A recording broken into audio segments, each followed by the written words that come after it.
levels and the depths of why they're doing this and what and who it's designed to affect. Now, I'm gonna keep it real cute and I'm gonna keep it really short and simple. And the short and simple explanation of all of this is that when Kevin Roberts, remember when I talked about him? But when Kevin Roberts wrote that nasty piece of Project 2025 legislation, he had a certain group and demographic and gender of people in mind that he wanted to make subject to white men. Now, the degrees that they declassified make up an overwhelming majority of women. Women work these fields. And when they go into higher levels of education, they become directors of institutions, mental health facilities, things like that, which allows them to make a livable wage. If you look at the infrastructure of Project 2025 and making women incubators and dependent on men, you have to take their ability, their earning ability away from them. Now, in terms of the declassification, there's one other thing to note. And that other thing to note is by declassifying these particular degrees, you also declassify the amount of funding that one can take out for said degrees. Now, if you didn't already know, Black women make up the largest majority of people who actually take out student loans.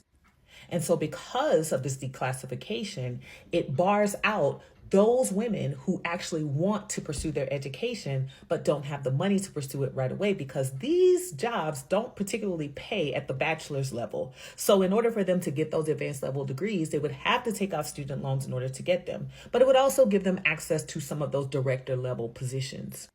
So there's two demographics that they're going after. They're going after women as a whole so that women can be dependent on their men. And then the subset, Black women particularly, because in order for us to access a lot of these advanced level degrees, we would need to take out. Okay, so this has been bugging me my entire shift. Where was the outrage when all the other presidential administrations, including Trump's first term, their Department of Education federally never said that nursing was a professional degree, ever.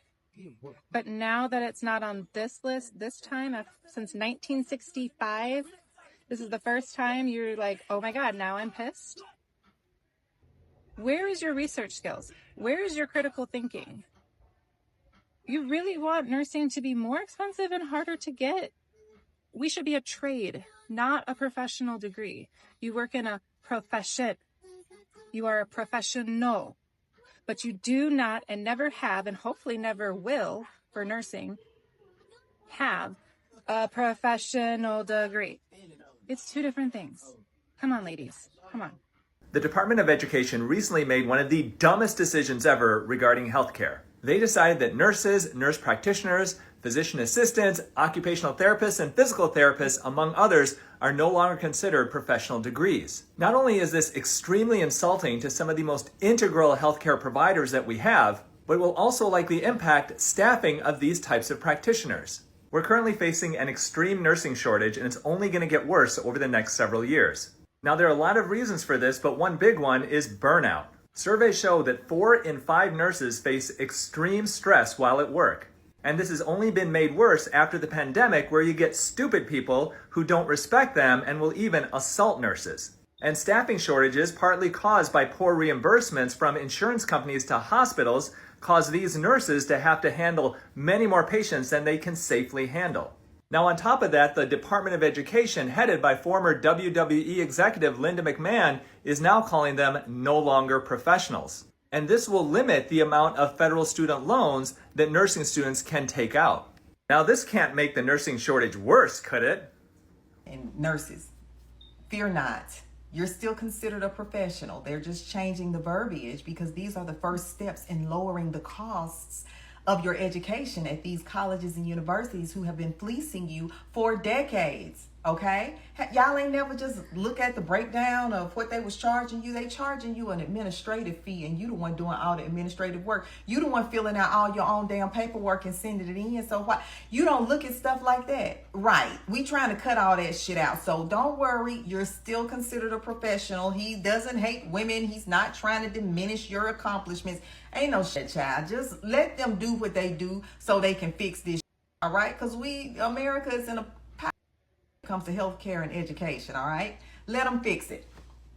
The media is going to spin this and make it sound so much worse than it is. And believe you me, I'm not trying to be political. I could care less if you lean left, if you lean right, if you can lean so far over you, it makes me no difference at all. But you and I both know when the media gets a headline, they run with it, particularly if it's getting a lot of clicks. So let's talk about what this really means. The Department of Education is declassifying nursing from being a professional degree, which means they're just capping the amount of funding that's available for a student loan at $100,000. Well, that's plenty. That's plenty to begin with.